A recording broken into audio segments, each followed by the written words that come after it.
Everything is cyclical when it comes to gambling. At the outset of the Sweet 16, I told you that over the past 4 years, there have been definitive 2-year blocks.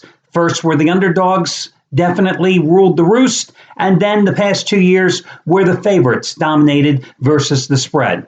And we saw the cycle change once more over the past 48 hours because the underdogs go 2-1-1 against the spread each of the past 2 days, 4-2-2 overall. How many damn pushes can we have in this tournament? So many games coming right down to the wire. Another one last night with Florida and Wisconsin. But again, the dogs going 4-2-2 in the Sweet 16, going back. The previous 2 years, the favorites were 13-3 against the spread. The 2 years prior to that, it was the underdogs going 12-4. Now, how has the round of 8 played out over recent years? Well, guys, I got news for you. The dogs have been barking there as well. Puppies going 3-1 last year, 43-29 against the spread in the round of 8 since 1998. Those are some long-term numbers. But then I saw some analysis where it was broken down in terms of the point spread. And really, if you're looking for the one spread of numbers that is most significant, it would be the best dogs being between those getting 1 to 3 points. They're 18-10 against the spread. Any other breakdown, 3 to 6 points, etc., pretty much 500 proposition. So again, underdogs 3-1 last year in the round of 8, 43-29 overall against the spread dating back to 1998. But the subset, those underdogs between 1 and 3 points going 18-10 against the spread. And what does that really tell you? It's a nice number to quote you, but underdogs are 1 to 3 points. We're talking about games where you really don't have much of an underdog value. You're talking about games pretty much pick them to begin with. Now, of course, we had one of those games last night in South Carolina, kicked Baylor's butt, did they not?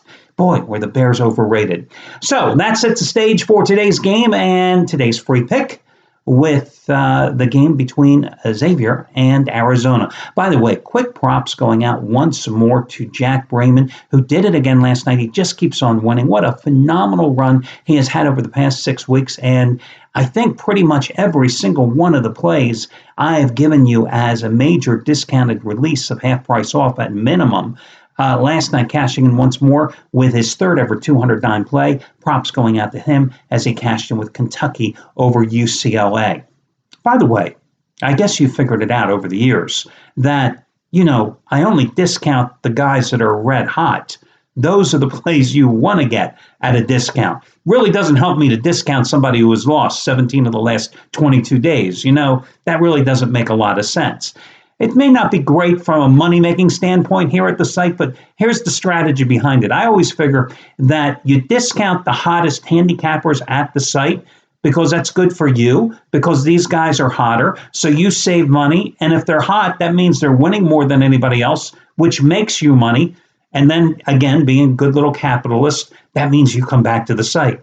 But again, what a hell of a run by Jack Brayman. So props going out to him. And Chris Jordan continued his run as well last night as he cashed in with Kentucky and UCLA staying under the posted price, which you've got as the discounted total. Okay, let's talk about this game between Xavier and Gonzaga today out in San Jose. I may have said Xavier in Arizona earlier.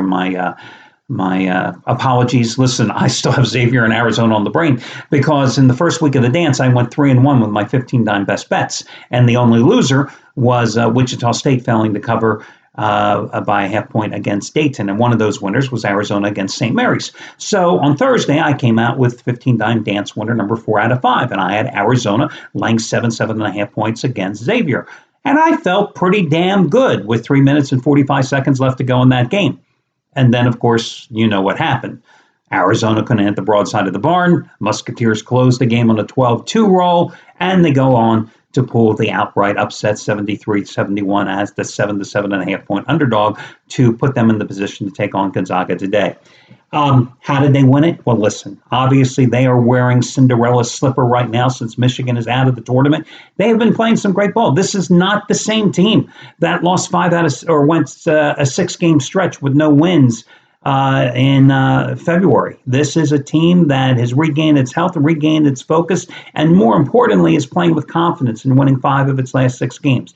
Coming from a tournament, a conference, which is much more rugged, the Big East, than anything the West Coast Conference, where Gonzaga hails from. Now, granted, Gonzaga had some very nice non-conference wins during the regular season. Beat Arizona, in fact.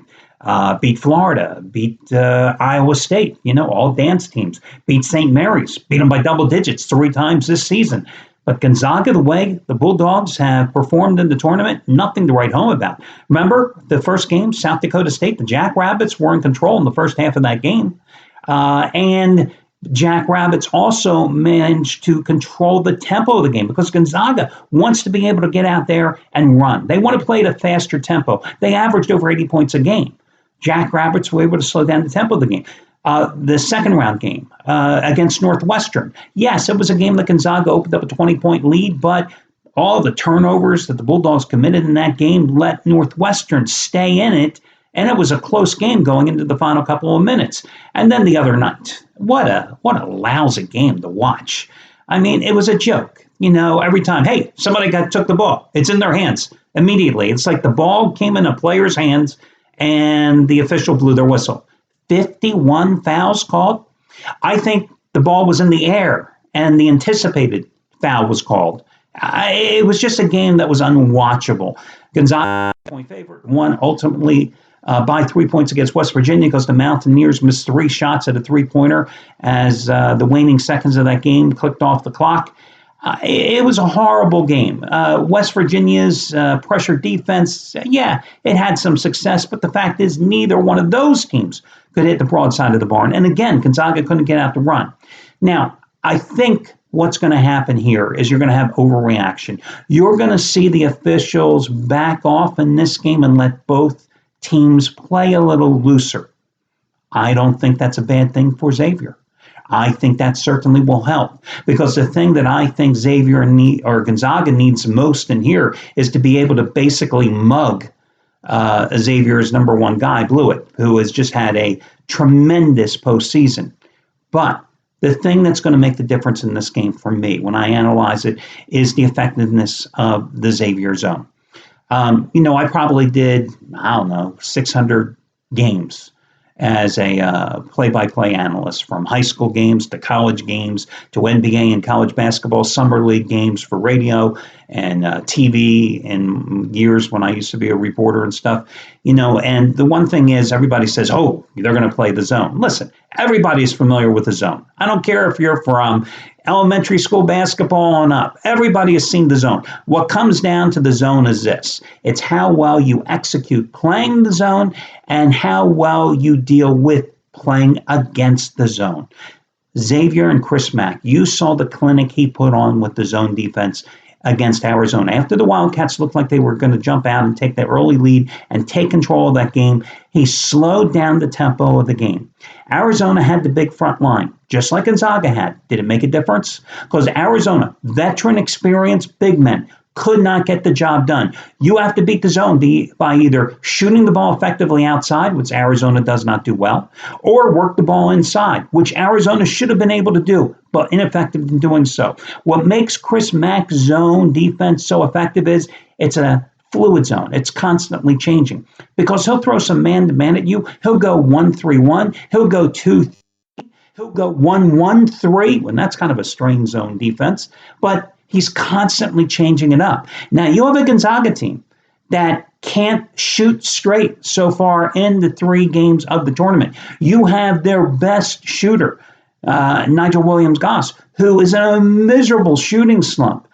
This is a guy who entered the tournament hitting 52.1% of his shots from the field, a 37% three-point shooter coming into the tournament. What has he done in 3 games? 12 for 42. 12 for 42. 1 for 8 on three-pointers.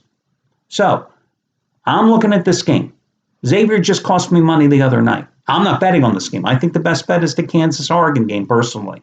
But, Xavier, you're going to give me 8 points? Hey, I say Cinderella, your slipper's going to fit one more night, and I'm with the Musketeers here tonight. Go Muskies. That'll do it, guys. I wish you well, and I'll talk to you again tomorrow when we do this one more time.